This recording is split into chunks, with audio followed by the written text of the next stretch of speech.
এই বাংলাদেশে যেখানে অনেক মুসলমানের বাস, তারা ইসলামিক কথা শোনার জন্য, আলোচনা শোনার জন্য মিডিয়ার মাধ্যমে তারা আগ্রহী।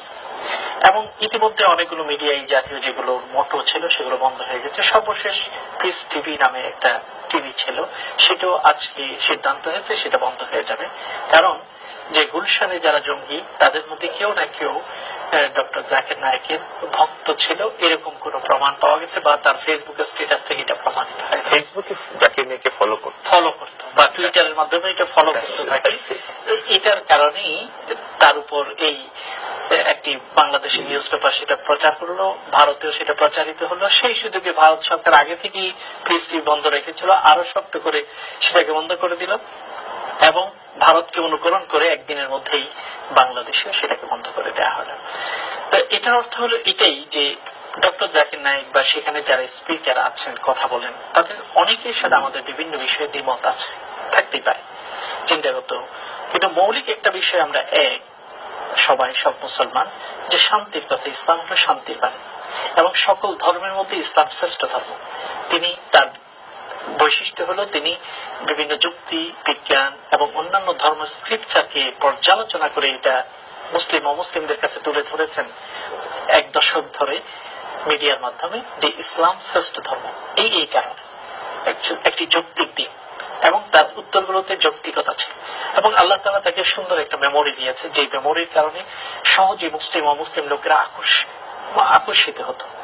এবং এই কারণে অনেক শিক্ষিত যুবকরা বিভিন্ন মেডিকেল কলেজে, বুয়েটে অথবা বড় বড় বিশ্ববিদ্যালয়গুলোতে যুবকরা ধর্মের প্রতি আগ্রহী হলো। তারা ভাবলো ধর্ম মানে শুধু মৌলবীদের জিনিস না, ধর্ম এটা একটা ডাক্তারও ধার্মিক হতে পারে, ধর্ম প্রচারকারী হতে পারে। এই একটা ট্রেন্ড বাংলাদেশ সহ পৃথিবীর বিভিন্ন জায়গায় প্রচলিত হয়েছে এবং পিস টিভি এটা বিভিন্ন ভাষায় এসেছে, চীনা ভাষায় এসেছে, বাংলায় এসেছে, উর্দুতে এসেছে, ইংলিশে তো আছে। প্রায় 14 স্যাটেলাইটের মাধ্যমে সারা পৃথিবীতে প্রচারিত হয়। হ্যাঁ, মাযহাবগত বিভিন্ন কারণে তাদের বক্তব্যের সাথে যারা হানাফি মাযহাবকে অনুকরণ করেন বা অন্য মাযহাবকে অনুকরণ করেন তাদের সাথে একটা বৈপরীত্য আছে, কিন্তু মৌলিকভাবে ইসলাম প্রচারের একটা মাধ্যম যেখানে মুসলিম অমুসলিম এবং শিক্ষিত যুবকেরা উপকৃত হয়। শুধুমাত্র একজনই ফলো করে, যেমন আমার ফেসবুকে অনেকেই আছেন যারা ফলো করছেন, প্রায় 20,000 আছে যারা ফলোয়ার্স এবং ফ্রেন্ডস টোটাল। এখন তাদের মধ্যে কেউ যদি কোনো অন্যায়কারী হয়, আমি তো তাকে চিনিও না, হয়তো তাকে জানি না, এই জন্য এই দায়টা আমার কিভাবে চাপানো হবে।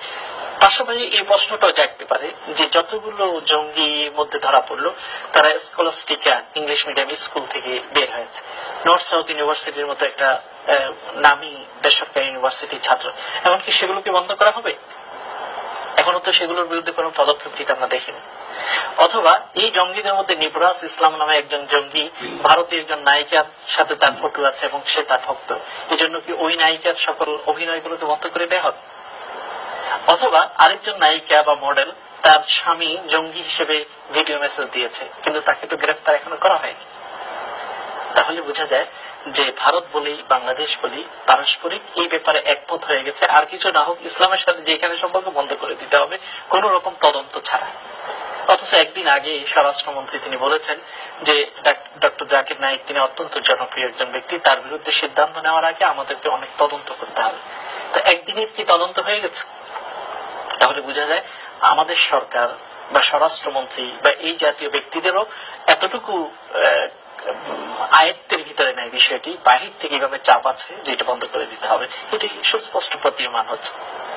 এই জন্য এর মাধ্যমে আমরা মহান রব্বুল আলামিনের দরবারে দোয়া করি যে পিস টিভি বন্ধের অর্থ এই নয় যে ইসলাম বন্ধ হয়ে গেছে, ইসলাম আল্লাহ অন্য পন্থায় ইসলামকে প্রচলনের ব্যবস্থা আল্লাহ করে দেবেন, কিন্তু যাদের কাঁধে এই দায়িত্ব আসছে তাদের জন্য এটা একটা মারাত্মক কলঙ্কজনক অধ্যায় হয়ে যাবে।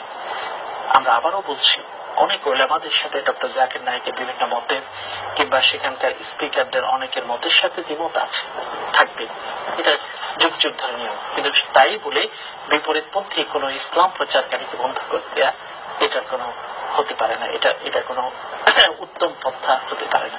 আমরা মহান রবের দরবারে দোয়া করছি আল্লাহ রাব্বুল আলামিন বাংলাদেশকে যেন সঠিক পথে পরিচালিত করে, যত সন্ত্রাস, যত জঙ্গিবাদ, যত দুর্নীতি যত কলঙ্ক সেগুলো থেকে দেশকে মুক্ত করে পৃথিবীর বুকে সম্মানজনক একটা দেশ হিসেবে অগ্রসর হওয়ার তৌফিক যেন তাকে দান করে, সেই দোয়াই আমরা করছি।